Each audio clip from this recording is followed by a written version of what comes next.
नमस्कार, आप देख रहे हैं सी न्यूज भारत और मैं हूं आपके साथ ज्योति अरोड़ा। वक्त हो गया है न्यूज बुलेटिन का, जिसमें हम जानेंगे कि फतेहपुर जनपद में कौन कर रहा जबरन पैसा वसूली, कहां तालाब में नहाने के दौरान 10 वर्षीय बच्चे की डूबने से हुई मौत और गया जिले में कोरोना की तीसरी लहर को देखते हुए किस शिविर का किया गया आयोजन। इन सभी खबरों को जानेंगे विस्तार से, तो आइए नजर डालते हैं इस वक्त की बड़ी खबरों पे। फतेहपुर में संजय पुत्र रामलखन जो कि ग्राम प्रधानी का चुनाव लड़े थे, चुनाव में जीत हासिल नहीं कर सके, जिस कारण प्रार्थनी व उसके परिवार के सदस्यों ने दुश्मनी मान दी। दिनांक 9 अगस्त 2021 को प्रार्थनी के पुत्र लक्ष्मण प्रसाद कहने लगे कि शराब हमने चुनाव में बंटवाई थी, उसका पैसे तुमको देना पड़ेगा। जबकि संजय के चुनाव में विनय पुत्र रामलखन द्वारा वोटरों को शराब पिलाकर प्रभावित करता था, ताकि राम नरेश तिवारी पुत्र स्वर्गीय श्याम लाल तिवारी उक्त संजय व विनय के साथ मिलकर धन उगाही करते थे तथा जबरन 12,300 रुपए न देने पर प्रार्थनीय व उसके परिवार के सदस्यों को हानि पहुंचाएंगे। इसकी शिकायत थाना कोतवाल खागा के हल्का एसआई विकास सिंह को दी गई तथा एसआई ने कोई कार्यवाही नहीं की। मामला ज्यों का त्यों छोड़ दिया। कहा कि 4 से 5 दिन में दोनों लोग आना और तब तक दोनों पक्ष कोई कमेंट नहीं करना। कोतवाली में बच्चे हम लोग बतावे आवा है कि होटल में ठार रहे हैं और हमारा लड़का जो है इनके साथ में रहा संजय दुबे और अब ये जो है जबरन जो है उनसे पैसा वसूल रहे हैं। और हमका रात में गाली भी दी हैं, 11 बजे रात गाली दी हैं, उल्टी सीधी गाली दी हैं और हमका कहाँ चीज के भगा देते। कौन है, कौन कहाँ का है? धर्मदास। क्या नाम है उसका? धर्मदासपुर का संजय दुबे का लड़का, राम लखन द्विवेदी का लड़का। अच्छा तिवारी के दुआर तिवारी सरकारी करवा रहे हैं। अच्छा, तो पैसा मांग रहा है, वसूली कर रहा है? हाँ, पैसा वसूली कर रहा है। क्या पैसा उसके लिए थे कभी तुम? नहीं, पैसा हम अभी नहीं लिया, हम पैसा नहीं उसके लिए, पैसा हम कभी उसका। तो यहाँ कोतवाली आप शिकायत की हो? कोतवाली में 2 बार शिकायत की। जब कोतवाली में कोई सुनाई नहीं हुई तो फिर हम सीधा फतेहपुर गए, डीएम ऑफिस गए, डीएम के सामने यही बात कही और डीएम से फिर बाद में जो है वहाँ महिला आयोग में कहा, एसपी के यहाँ कहा और वही तब जब वो बना के फाइक्स बना के योगी के यहाँ भी भेजा। अच्छा, तो अभी तक कार्रवाई नहीं हुई? कोई कार्रवाई नहीं। कितने दिन हो गए वहाँ देने एप्लीकेशन? वहाँ 1 हफ्ता हो गए। अच्छा अच्छा, हाँ, 1 हफ्ता हो गए। फाइक्स वहाँ से फोन आ रहा है 1076 का बार फोन आ रहा है कि कुछ हुआ कि नहीं, कुछ हुआ कि नहीं। अच्छा ठीक, तो क्या चाहते हैं आप? हम न्याय चाहते हैं। फतेहपुर से सी न्यूज संवाददाता ब्रजेश श्रीवास्तव की रिपोर्ट। इमामगंज प्रखंड के कोठी थाना क्षेत्र के सिद्धपुर पंचायत के रोंगा गांव के चांदी तांड के तालाब में मुकेश राय के 10 वर्षीय पुत्र आयुष राय नहाने के दौरान डूब गए, जिसकी मृत्यु हो गई। बता दें कि घर में मौत हुए महीना नहीं गुजरा था कि एक और बड़ा हादसा हो गया। स्थानीय ग्रामीणों समेत रिश्तेदारों ने बताया कि अपने साथियों के साथ आयुष नहाने तालाब चला गया। जब आयुष तालाब में नहाने के दौरान डूब गया तो उसके साथियों ने गाँव वालों को बताया। तभी सब घटनास्थल पर पहुंचे तो देखा कि बच्चा कहीं नजर नहीं आया। तो गांव के कई धुरंधर तैराक तालाब में छान मारे, लेकिन कुछ पता नहीं चला। कई घंटे बीत जाने के बाद भी काफी मशक्कत से आयुष राय को निकाला, जिसे आनन फानन में अस्पताल ले जाया गया, जहां डॉक्टर ने मृत घोषित कर दिया, जिसके बाद पोस्टमार्टम के लिए मगध मेडिकल भेज दिया गया। परिवार वालों का रो रो कर बुरा हाल है।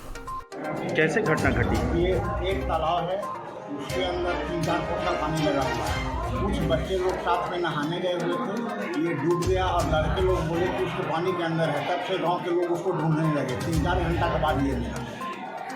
तो और भी कभी वहाँ पे बच्चे नहाने जाया करते थे? जैसे तो तालाब है सर, हम लोग तो पहला बार देखे, उसके बाद कौन बच्चे लोग नहीं देखे। आज देखे कि लोग 3-4 लड़के लोग नहाने गए, इतना ही बड़ा बड़ा बच्चा। कौन जगह पर ये हुआ? ये जगह पड़ता है लौटा में जी, रोहम पड़ता है, रोहम वो तालाब है। कैसे निकाला गया? किस तरह? खोलते पानी के अंदर से निकाल, पानी में अंदर डूबा हुआ था। जेसीबी से काटा गया है, जेसीबी से काट के पानी। क्या कोई स्थानीय प्रशासन भी आए हुए हैं। हमारा थाना कोठी है। आपका क्या नाम है? हमारा नाम मिश्र सिंह। क्या लगते हैं? ये हमारे गांव का लड़का है। ये जो लड़का डेथ किया वो राय जी है। बच्चा लोग गए था फोन करने के लिए, हमारे भाई मर रहे थे और इसी बीच में पूजा स्नान के लिए अपना घर से क्या कह के निकला था बच्चा? घर से किसी को जाना ही नहीं दिया। सरकार के बच्चे लोग नहाने के लिए किसका कार्यक्रम क्या हो गया था कि हमारा जिस लड़का को दादा होता गुजर गया था, हमारा भाई बहुत दादा होते। हाँ तो कल धर्म जवाब था हमने क्या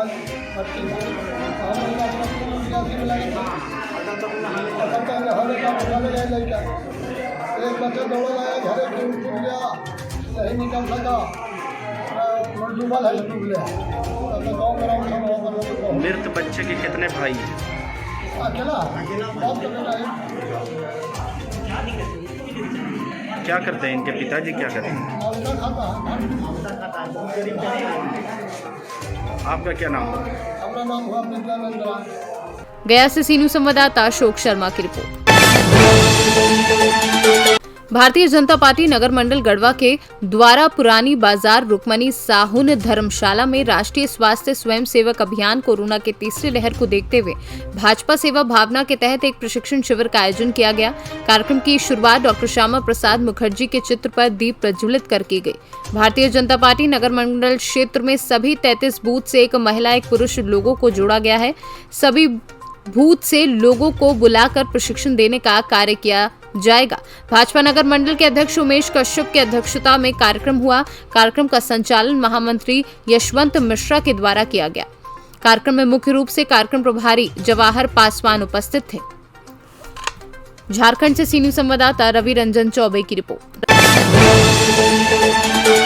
दिल्ली देहरादून नेशनल हाईवे स्थित ग्राम मनोहरपुर में भारतीय किसान यूनियन की ओर से महापंचायत का आयोजन किया गया, जिसमें आसपास के विभिन्न गांव से आए सैकड़ों किसानों ने भाग लिया।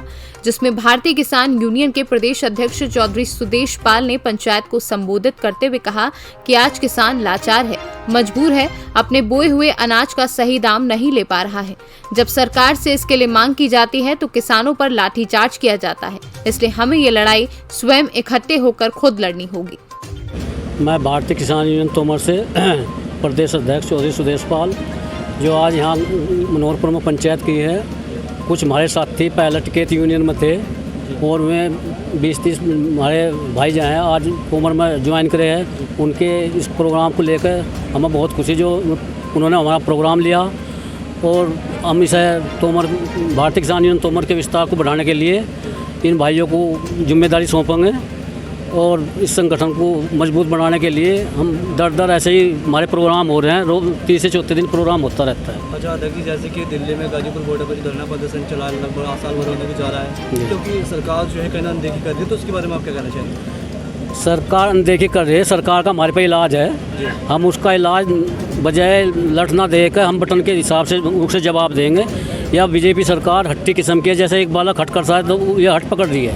हम ये पूछना चाहते हैं सरकार से, हमें जो कह रहे इस कानून किसानों का भला होगा, जब हम उस भले को चाह नहीं रहे तो ये कैसे थोपना चाह रहे हैं? तो ये हमारी समझ से पता है क्यों थोप रहे हैं, हम इसका विरोध करेंगे। भारतीय किसान तोमर में अब आज अपनी ज्वाइनिंग कर रहा हूँ और हमारे प्रदेश अध्यक्ष जी ने जो बताया इस सरकार का जो हाल हम बटन से जवाब देंगे इस सरकार का। और हमारी कुछ समस्याएं हैं, उन समस्याओं के लिए हमने आज भारतीय किसान यूनियन तोमर का दामन थामा है।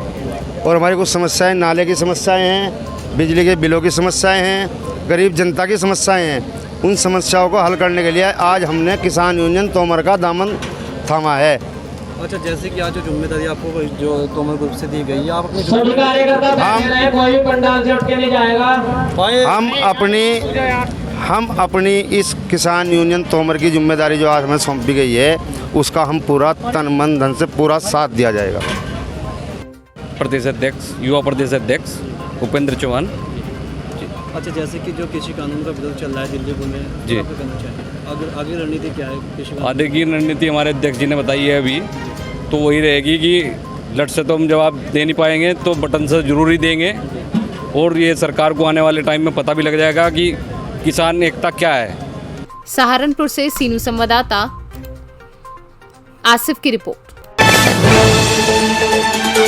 खबर उत्तर प्रदेश के उन्नाव जनपद से है, जहां अंतर जनपदीय वाहन डीजल चोर गिरोह की पुलिस से मुठभेड़ हो गई। मुखबिर की सूचना पर कई थानों की पुलिस ने हाईवे के लुटेरे गैंग की घेराबंदी कर पकड़ने की कोशिश की, जिसमें एक इनोवा व कार सवार 6 से अधिक लुटेरों ने पुलिस से खुद को घिरता देख ताबड़तोड़ फायरिंग शुरू कर दी। पुलिस की जवाबी फायरिंग में वाहन छोड़ भाग रहे 2 लुटेरों के पैर में, एक की कमर में गोली लगने से 3 लुटेरे पुलिस के हत्थे चढ़ गए हैं। बदमाशों व पुलिस की कई राउंड फायरिंग से हाईवे पर हड़कंप मच गया है। एसपी उन्नाव अविनाश पांडे ने घटनास्थल का निरीक्षण कर पुलिस व स्वाट टीम की सफलता की सराहना की है। मीटिंग की गई थी ज्वाइन करने के बाद व्यापारी बंधुओं के साथ में, तो उसमें इस समस्या को बड़ी प्रमुखता से उठाया गया था कि ये गैंग है जो हाईवे पर डीजल चोरी या ट्रक ड्राइवरों की कनपट्टी पर तमंचे इत्यादि लगाकर डीजल लूट का कार्य कारित करता है और इस घटना से व्यापारीगण काफ़ी त्रस्त है। तो इसी पर जो हमारी स्वाट टीम है और जो हमारी थाना गंगाघाट अचलगंज पुलिस है, कोतवाली पुलिस है, उन सभी को अलर्ट किया गया था। कल देर रात्रि स्वाट टीम इंचार्ज को ये सूचना प्राप्त हुई कि एक ऐसा गैंग है जो एक पुरानी इनोवा है जो बड़ी ही शेडी टाइप की प्रतीत हो रही है, उससे इस प्रकार का कृत्य कारित कर रहा है। इनको कई जगह दौड़ाया गया। यहाँ जब ये त्रिभुवन खेड़ा में पहुँचे और इन्होंने अपने आप को घिरता देखा तो इन्होंने हमारी टीम पर फायर किया।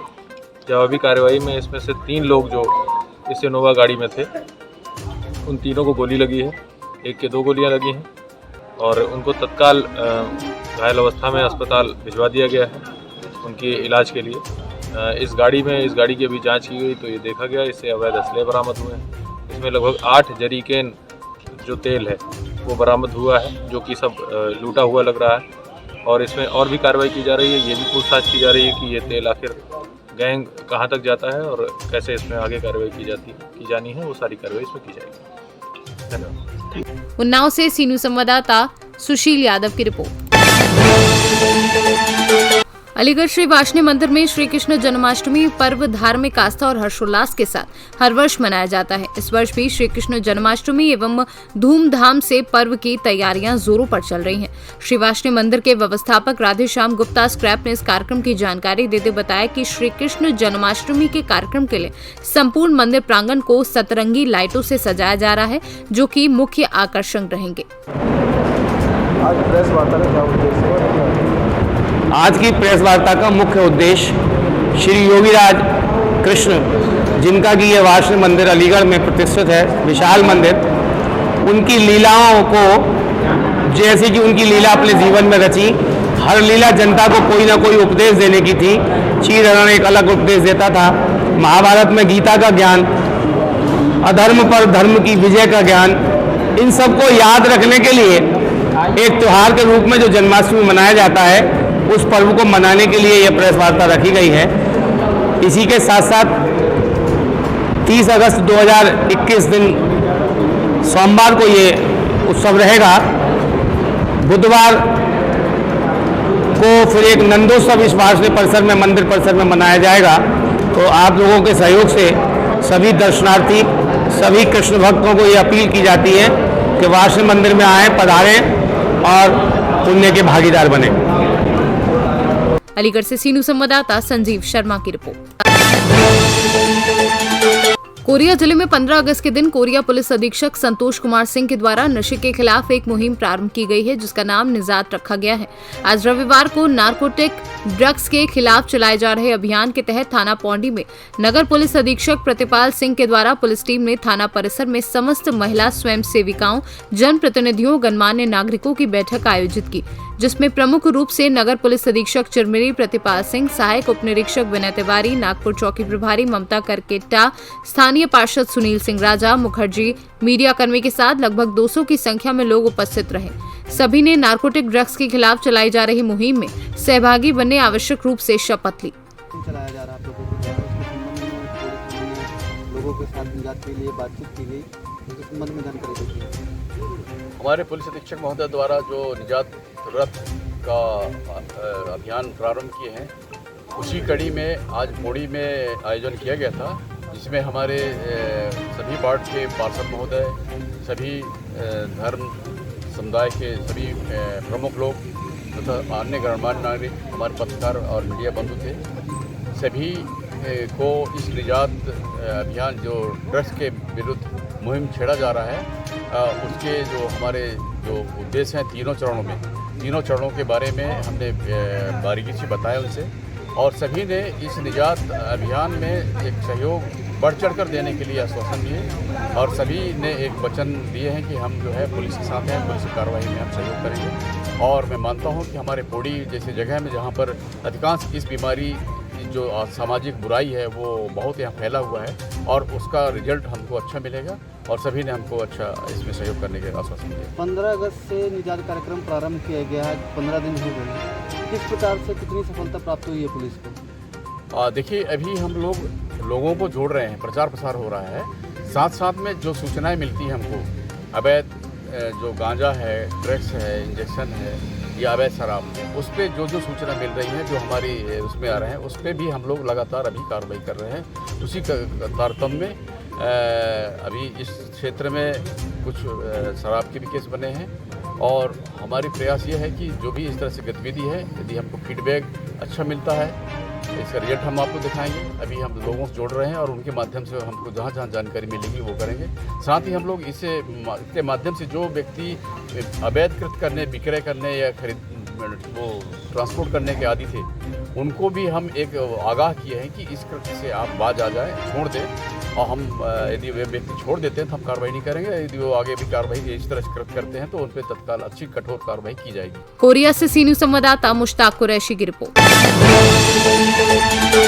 ललितपुर मैरोनी क्षेत्र के अंतर्गत ग्राम पंचायत सिलावा निवासी श्रीमती सीता वर्ष 30 वर्षीय पत्नी खेमचंद दहरवार शुक्रवार को घर के पीछे चारा काटकर खेत की मेड़ पर रख दिया। महिला एक बार मेड़ पर रखा चारा घर रखाई और फिर महिला द्वारा मेड़ पर रखा चारे के लिए उठाने आई तो मेड़ पर रखा चारे में बैठा सर्प ने महिला के पैर में काट दिया, जिससे महिला चिल्लाने लगी और परिवार को बताया, जिससे परिवार में अफरा तफरी मच गई और परिवार वालों ने तुरंत महिला को झड़ाया और फिर महिला की ज्यादा हालत बिगड़ने लगी तो देर रात को परिजनों ने उसे इलाज के लिए जिला अस्पताल लेकर पहुंचे, जहां इलाज के दौरान महिला की मौत हो गई। क्या नाम है आपका? क्या घटना हुई आपके साथ? सर्प ने काटा। किसको काटा सांप ने? मेरी पत्नी को। कब काटा? चारा उठाते समय। चारों उठाते समय। का हार में काट रहा है कि? हाल में। हार में। कहाँ काटा है? एक बार खेत में से चारों काट के मेड़ पर रख लिया। हाँ। फिर वहाँ से एक बार घर रखे आए, दोबारा उठाने के लिए आए तो उसी में उसी में से काट दिया जी। और दवाइयाँ खा गए आप? दवाई खा गए ललितपुर मेडिकल जी। एक बोतल के बाद प्राण कट गए। आपका क्या नाम है? हमारा श्री अजीत जी। आप कौन हो उनकी पत्नी? उनकी ससुर है, बहू की। ससुर हो? क्या घटना हुई? सांप ने काटा है। कहाँ काटा है? यहाँ खेत पर से चारों काट रही थी, दोबारा उठावे आई तो उनने जो घास को उठाया पूरा तो उसमें बैठा होगा तो उनके पाँव से लिपड़ गया। सांप लिपड़ा तो वो चिल्ला नहीं, हमारे पाँव में सांप लिपड़ गया। हम लोग दौड़े तो हमने उनके पाँव से सांप छुटाया के फिर हम अंदर ले गए। अंदर लेके बस फिर हमने यहाँ कुछ झरा फुकाया के मेडिकल ले गए सब ललितपुर। मेडिकल में दवा डॉक्टर ने भर्ती किया, उनने एक बाटल चढ़ाई, बाटल चढ़ा के एक बाटल तक उनके सही श्वास रहा, दूसरी बाटल जो चालू हुई तो उनको गलत श्वास होने लगा। ललितपुर से सी न्यूज़ संवाददाता महेंद्र की रिपोर्ट। जनपद मेरठ के किठौर थाना क्षेत्र के कस्बा शाहजहांपुर से ई रिक्शा लेकर घूमने निकले दो बालकों की बदमाशों ने ई रिक्शा लूटकर धारदार हथियार से वार कर हत्या कर दी और शव को जंगल में फेंक फरार हो गए। ग्रामीणों को जंगल में 2 स्थानों पर दोनों बालकों के शव मिले और थाना पुलिस को सूचना दी। दोनों शव की पहचान शाहजहांपुर निवासी अमन और सादिक के रूप में हुई है। घटना की सूचना पर एसपी देहात सीओ फोर्स के साथ व फॉरेंसिक टीम मौके पर पहुंची और घंटों मामलों की जांच पड़ताल कर शव को कब्जे में लेकर पोस्टमार्टम के लिए भेज दिया है। क्या मामला भैया? ये मामला ये है, मेरा नाम जानल है, मैं शाहजहांपुर का रहने वाला हूँ। मैं मयूरी चलाता हूँ। मेरा ये लड़का सादिक और इसका दोस्त ये शाम को मयूरी लेकर निकल गया मुझसे बगैर पूछे और आन के फतेहपुर में आए थे। फिर हमने फ़ोन करा, भाई कहाँ हो, लेके आओ। तो ये बोले जी हम फतेहपुर में और आ रहे हैं। उसके बाद से इनका ना फ़ोन लग रहा था और ना कुछ हुआ था। फिर हमने तो बहुत ढूंढा वो करा, पुलिस में भी रिपोर्ट लिखवाई मगर इनका कुछ पता नहीं लगा। सुबह को इनकी डेड बॉडी फतेहपुर नारायण के जंगल में मिली। कितने बजे लेके निकले थे मयूरी? मयूरी करीब 5 बजे लेके निकले थे। जब से कोई पता नहीं लगा? और 5:30 बजे हमने इनसे बात करी थी कि भाई कहाँ हो, कहाँ चले गए तुम। तो इन्होंने बताया हम फतेहपुर नारायण में हैं। 5:30 बजे 5:24 पर इनसे बात हुई थी, उसकी रिकॉर्डिंग भी है। फिर उसके बाद में ना इनका फ़ोन लगा, स्विच ऑफ हो गया, और ना ही मयूरी मिली ना ही बच्चे मिले। अब सुबह को इनकी लाश फतेहपुर नारायण के जंगल में मिली। दोनों बच्चों की उम्र कितनी होगी और नाम क्या है? एक बच्चे का नाम मोहम्मद सादिक है और दूसरे बच्चे का नाम अमन है। उम्र कितनी? उम्र एक की है 11-12 साल और एक की है 13-14 साल। सादिक की 13-14 साल है। थाना क्षेत्र पिठौर के ग्राम फतेहपुर नारायण में 2 बच्चे, जिनका नाम, एक का नाम सादिक है और दूसरे का नाम अमन है, इन दोनों का शव मिला है। शव को पोस्टमार्टम हेतु भिजवाया गया है। परिजनों के द्वारा कल तहरीर दी गई थी कि बच्चे घर से गुम हैं। तत्काल सुसंगत धाराओं में मुकदमा पंजीकृत कर लिया गया था कल ही। आज इनका शव मिला है और मौके पे अधिकारियों के द्वारा मौका मुआयना कर लिया गया है। फील्ड यूनिट बुलाई गई थी, डॉग स्क्वाड बुलाया गया था। अग्रिम मैदानी कार्रवाई की जा रही है। सर, किस चीज़ से हत्या हुई है? अभी क्लियर नहीं है, लेकिन पेट पे इनके किसी धारदार चीज़ के निशान हैं। ये क्लियर पोस्टमार्टम के बाद ही हो पाएगा। मेरठ से सीनू संवाददाता जीशान की रिपोर्ट। सिद्धार्थनगर जिले के नौगढ़ तहसील में बाढ़ की स्थिति अब भयावह होती चली जा रही है, जिसके कारण अभी तक सबसे ज्यादातर दिक्कतें ग्रामीण क्षेत्रों में हैं। मुख्यालय के सटे सोहांस रोड पर अब पानी चढ़ गया है और ग्रामीण अब शहर आने में काफी दिक्कतों का सामना कर रहे हैं और लोग अब नाव का सहारा ले रहे हैं। ये पानी मुख्यालय के जमुआर नाले के उफान के कारण यह स्थिति उत्पन्न हुई है। बता दें कि सोहांस रोड पर सदर विधायक श्याम धनी राही का आवास भी पड़ता है। वहीं आने जाने वाले ग्रामीणों ने बताया कि अभी तक उनके लिए शासन प्रशासन की तरफ से कोई सहायता नहीं पहुंचाई गई है। वहीं मौके पर पहुंचे एडीएम सीताराम गुप्ता ने बताया कि 2 दिनों से सोहांस रोड पर पानी चढ़ गया है। ग्रामीणों के लिए 2 नाव लगाई गई है और लेखपाल को निर्देशित किया गया है कि जो भी फसल, मकान इत्यादि का नुकसान होता है तो उचित मदद भी पहुँचाई जाएगी। कोरोना से हम लोग बहुत परेशानी में हैं। बाढ़ से चारों ओर से घिरा हुआ है, कोई सहायता नहीं है यहाँ। और इस रोड पे तो विधायक जी का आवास भी पड़ता है। हाँ, विधायक जी का आवास है, वो कोई यहाँ इसका देख रेख नहीं कर रहे हैं। चाहे कोई डूब के मर जाए चाहे जाए। तो इस रोड पे आखिर वो भी तो आते जाते होंगे। हाँ, आते जाते हैं। अब इतनी समय घर पे बैठे हैं, चाहे लखनऊ में हुए और कहाँ रहे हैं यही। और कितने लोग प्रभावित हुए? ये रोशन स्वागत मार्ग करीब 2 दिन से जो है तो पानी आ गया है और गाँव को आने जाने के लिए 2 नावें लगाई जा रही हैं। यहाँ पर लेखपाल भी और तहसीलदार भी हैं। बाकी जो गांव की आबादी प्रभावित हुई है उन्हें जो है राशन पैकेट पूरा कराया जाएगा और जो भी सुविधाएँ शासन द्वारा उन्मन्न होगी या जिनका मकान गिरा हुआ या कोई पशुआन होगी उन्हें भी नियमानुसार जो सहायता दी होगी उपलब्ध कराई जाएगी। सर, अभी हम लोग कुछ ग्रामीणों से बातचीत कर रहे थे तो उन्होंने बताया कि हमारे कमर तक पानी हमारे घरों में है और अभी तक कोई नाव की व्यवस्था भी नहीं की गई है यहाँ के प्रशासन द्वारा। तो इस पर सर क्या? प्रशासन में 2 नावें आज पकड़ाई जा रही हैं। एक पुल उस पार और एक पेड़ उस पार पकड़ जाएगी। बाकी सर्वे लेखपाल यहाँ उपलब्ध हैं, सर्वे कराया जा रहा है। जो भी नुकसान हुआ अगर चाहे वो फसलों को या मकानों को, उन्हें सहायता उपलब्ध कराई जाएगी। सिद्धार्थनगर से सीनू संवाददाता प्रदीप कुमार विश्वकर्मा की रिपोर्ट। न्यूज बुलेटिन में फिलहाल के लिए इतना ही। देश दुनिया की तमाम बड़ी खबरों के लिए आप देखते रहिए सी न्यूज भारत।